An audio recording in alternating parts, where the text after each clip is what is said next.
శివయ్య తలక్రిందులుగా ఉన్న క్షేత్రం ఎక్కడ ఉందో తెలుసా?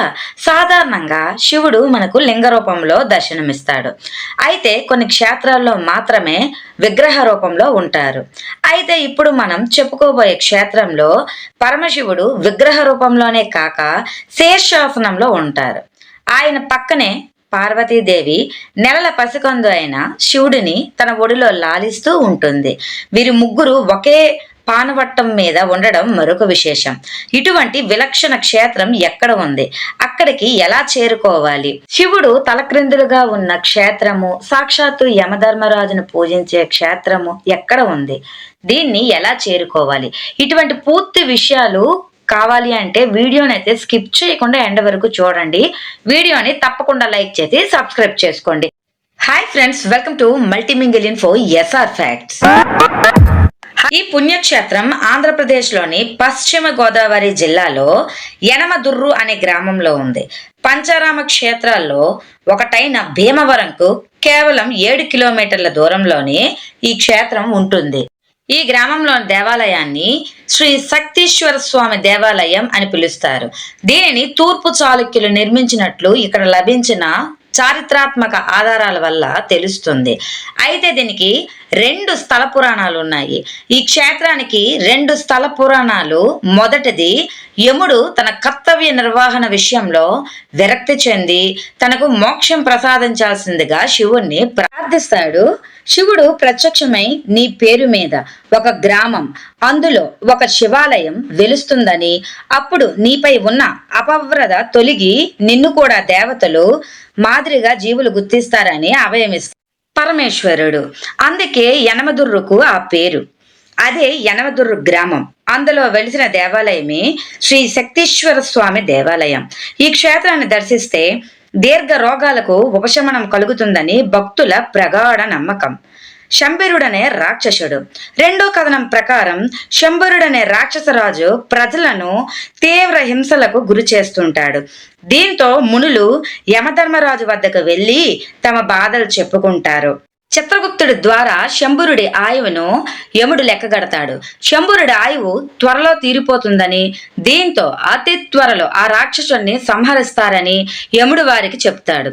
అయితే శంబరుడు ఈశ్వరుడికి పరమభక్తుడు. యముడు శివుడి గురించి తపస్సు చేసిన ప్రాంతమే ఈ యనమదుర్రు.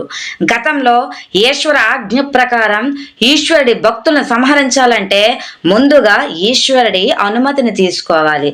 దీనికి జ్ఞప్తికి తెచ్చుకున్న యముడు యనమదుర్రులో ఘోర తపస్సు చేసి ఉన్న ఫలంగా ప్రత్యక్షం కావాలని, లేదంటే లోక వినాశనం తప్పదని యోగమాయ ద్వారా శివుడికి చేరవేస్తాడు.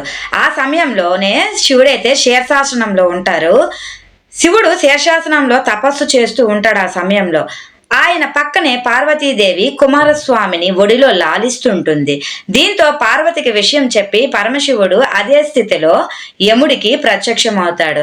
అందువల్లే ఇక్కడ శివుడు శీర్షాసన స్థితిలో కనిపిస్తాడని శివపురాణం అయితే మనకు చెప్తుంది. శీర్షాసన రూపంలోనే దర్శనమిస్తాడు.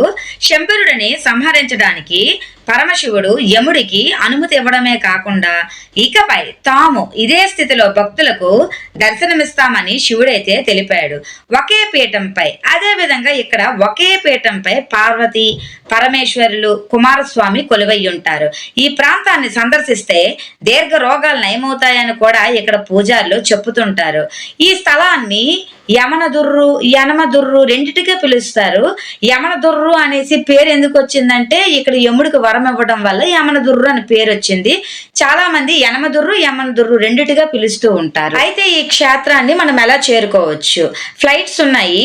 యమనదుర్రు శ్రీ శక్తీశ్వర స్వామి ఆలయానికి 90 కిలోమీటర్స్ దూరంలో రాజమండ్రి విమానాశ్రయం ఉంది. ఇక్కడ నుండి యమనదుర్రుకు క్యాబ్, ట్యాక్సీ లేదా ప్రభుత్వ, ప్రైవేట్ బస్సుల్లో కూడా చేరుకోవచ్చు. రైలు సౌకర్యం కూడా ఉంది. ఇక ఈ ఆలయానికి కేవలం 5 కిలోమీటర్ల దూరంలోనే భీమవరం రైల్వే స్టేషన్ ఉంది. హైదరాబాద్, వైజాగ్, విజయవాడ, గుంటూరు, బెంగళూరు, చెన్నై తదితర ప్రాంతాల నుంచి వచ్చే రైళ్లు కూడా ఇక్కడ ఆగుతాయి. రోడ్డు మార్గం ద్వారా అంటే బస్సు ద్వారా ఎలా వెళ్ళాలి?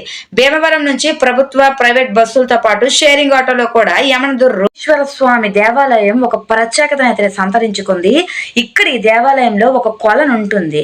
ఆ కొలను నీటితోని స్వామివారికి ప్రసాదాన్ని సమర్పిస్తేనే అది అన్నమైన ఏదైనా ఉడుకుతుంది. ఆ నీటితో చేసిన ప్రసాదాన్నే స్వామివారికి ప్రతిరోజు సమర్పిస్తారు. ఈ నీరు కాకుండా వేరే నీటితోని బియ్యాన్ని ఉడికిస్తే బియ్యం ఒక్క పలుకు కూడా ఉడకదంట, ప్రసాదం కూడా తయారవదంట. ఇది ఒక అద్భుతమైన పుణ్యక్షేత్రము. వీలున్న వారు తప్పకుండా వెళ్ళి ఇక్కడికి దర్శించుకోండి. వీడియో ఎంతవరకు చూసారంటే వీడియో మీకు ఎంతో కొంత నచ్చే ఉంటుంది కదా. వీడియోని తప్పకుండా లైక్ చేసి సబ్స్క్రైబ్ చేసుకోండి. Thanks for watching.